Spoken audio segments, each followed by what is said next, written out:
I never thought I'd end up in a courtroom again, not after 35 years of fighting legal battles and building homes. My name's James Carter, a retired attorney who traded the chaos of Chicago's courtrooms for a crumbling estate on the shores of Lakeview, a quiet suburb in Oregon. It was 2024, and I'd just lost my wife, Lily, to cancer. The silence in our old city apartment was suffocating, so I poured my savings into this fixer-upper, a grand, weathered mansion with creaking floors and a view of the lake that promised peace. I thought I'd found my sanctuary. But then Margaret Ellison, the iron-fisted president of the Lakeview Homeowners Association, decided my home was her playground. She forged my signature on a contract to host a 120-person gala in my living room, right next to Lily's urn. She thought she could bully a grieving widower into submission. What she didn't know was that her forged document had one tiny digital flaw that would let me sue her, the HOA, and everyone involved $4,150,000 and win in under 3 minutes. How could one small mistake unravel an entire neighborhood? Stick around, because I'm about to tell you. The mansion was a wreck when I bought it: leaky roof, warped windows, and a porch that sagged like an old mattress.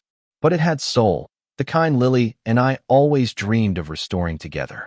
I paid cash, every penny from a lifetime of scrimping, and spent 8 months sanding, painting, and rebuilding. I followed every rule, crossed every permits, inspections, the works. I even got county approval to list the place as a short-term rental if I ever wanted to. The approval, a crisp PDF stamped October 12, 2023, Saturday in my files, proof this house was mine down to the last nail. I wasn't here for money. I just wanted control, a way to honor Lily's memory in a place we'd both loved. Her ashes rested in a mahogany urn on the fireplace mantel, the heart of my new home. Trouble started on a chilly April morning in 2024. An email from Margaret pinged my inbox. I'd met her auntie a quick handshake at a community picnic, her smile all teeth and no warmth. Her message was syrupy, praising my stunning restoration and asking to use my mansion for a small neighborhood gathering. I saw through the flattery, but kept it civil. "Thanks, Margaret," I typed, "but the house isn't ready for guests. Lily's urn is still on the mantel, and I'm not up for parties." I hit send and figured that was that. The next day, I ran to the hardware store for varnish. When I got back, my quiet street was a circus catering vans lined the curb, and 2 signs with the HOA's logo staked in my lawn read, "Event Parking." My stomach twisted. My front door, which I'd locked tight, was wide open. Inside, strangers were setting up tables and stringing lights across my porch.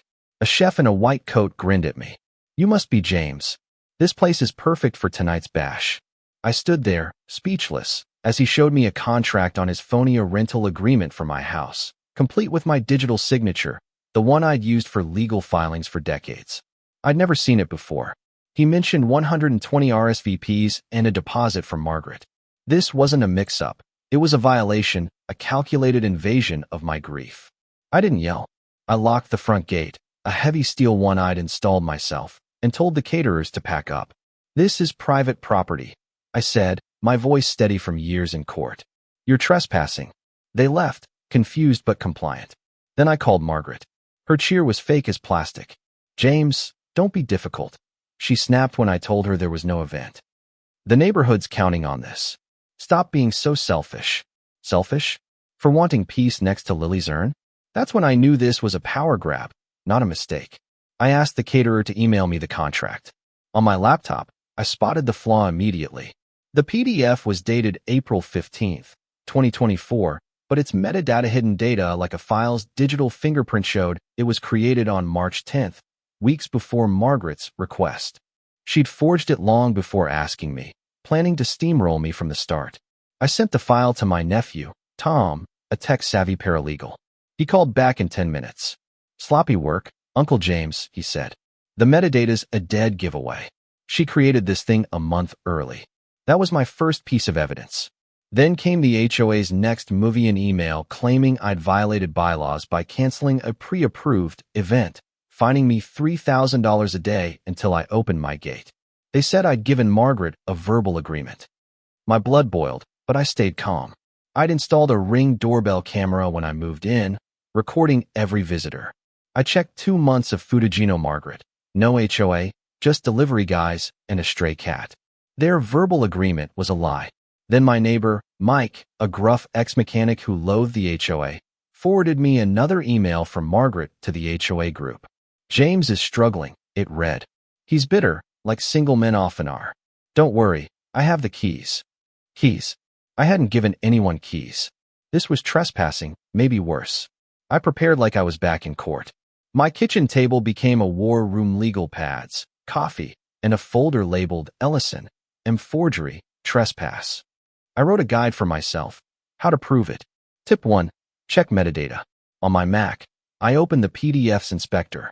It confirmed the creation date, March 10th, 2023, 3:17 p.m. The email header from Margaret to the caterer showed April 15th, 2024, 8:22 a.m. You can't send a document before it exists. It was a rookie mistake, like signing a check dated next year. I gave Margaret one chance to back off at the HOA's monthly meeting in the community center, a stuffy room smelling of bleach and burnt coffee. I walked in with a slim binder, facing Margaret and her board of loyalists, including her right-hand man, Richard, the treasurer. When my turn came, I stood, voice calm. I'm addressing the unauthorized event at my home and the $3,000 daily fine for securing my property. Margaret interrupted, all fake concern. James, it's for the community. You agreed. I didn't flinch. No agreement exists. My camera logs show no HOA visits. Your contract is forged, created March 10th, before you even emailed me. I slid a public records request across the table, showing no precedent for private home events, only clubhouse or park gatherings. The board squirmed. Margaret's smile froze. You can't vote against facts, I said, walking out. Mike, waiting outside, gave me a fist bump. I wasn't alone anymore. Margaret didn't stop. A creamy envelope arrived with a fake apology and a release form to acknowledge a mix-up and allow a rescheduled event to drop the fines. It was a trap. If I signed, I'd admit her lie was true. I scrawled "nice try" on it and filed it. Then came her public attack. Flyers in every mailbox calling me a promise breaker who'd canceled the annual gala. She painted me as a recluse, turning neighbors against me. I added the flyer to my binder, now evidence of defamation. Her biggest mistake came that night. My phone pinged in motion at the garage. Security footage showed two strangers trying the door, then meeting Richard, who muttered, "Margaret's gonna flip. If he won't host, maybe we cut the power on party day. He'll cave when the lights go out." A criminal conspiracy, caught on tape. I saved the video to the cloud and called my old friend, Sam, a retired electrician. We installed a solar backup for my fridge, lights, and cameras, plus a steel lockbox on the electrical panel with a hidden USB camera inside. If they tried anything, I'd have them. The party day arrived, a crisp May Saturday. From my office window, I watched vans and guests pile up at my locked gate. DJ, food truck, 120 confused people in party clothes. Margaret, in a flashy green dress, looked livid. She called the police, who approached my gate. I met them with my binder, showing the forged contract, camera logs, defamatory flyer, and conspiracy video. "This is civil," I said. The officers, body cams rolling, agreed and left. Margaret's power crumbled as her guests dispersed, humiliated. Her final move was a vicious email to the RSVP list, calling me erratic and a threat. It was pure libel, and I added it to my case. On Monday, I filed a $150,000 small claims suit against the HOA, Margaret, Richard, and another board member for trespass, fraud, defamation, and conspiracy. 2 weeks later, in a packed courtroom, I faced them. Margaret looked smug, her lawyer annoyed. Judge Harper gave me 5 minutes. I needed 3. "Your Honor, this is about fraud, trespass, and defamation." I began, handing over 4 exhibits. Exhibit A forged contract, created March 10th, before any alleged agreement. Exhibit B, camera logs proving no HOA visits. Exhibit C, flyers and emails defaming me as unstable. Exhibit D, video of Richard planning to cut my power. Margaret admitted authoring the contract, her voice shaking. Her lawyer stammered about misunderstandings. Judge Harper didn't buy it. "The court finds for the plaintiff," she said, gavel slamming. $150,000, joint and several. 3 minutes. Case closed. The fallout was quiet but brutal. The HOA paid via a special assessment, stinging every homeowner. Margaret resigned in disgrace. Her resignation a hollow note read by her lawyer. Mike, reluctantly elected HOA president, passed a rule requiring notarized consent for private property events. I finished my bookshelf, placing Lily's urn and our old photo on top. My new gate, with its keypad and camera, stood guard.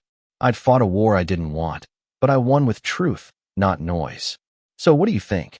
Was Margaret just a power-hungry bully, or did she believe she was helping the community? Should I have compromised to keep the peace, or was fighting back the only way? How would you handle a neighbor who crosses the line like this? Drop your thoughts in the comments. Hit that like button if you're Team James, and subscribe for more real-life battles where truth takes down tyrants. Where are you watching from? Let me know below.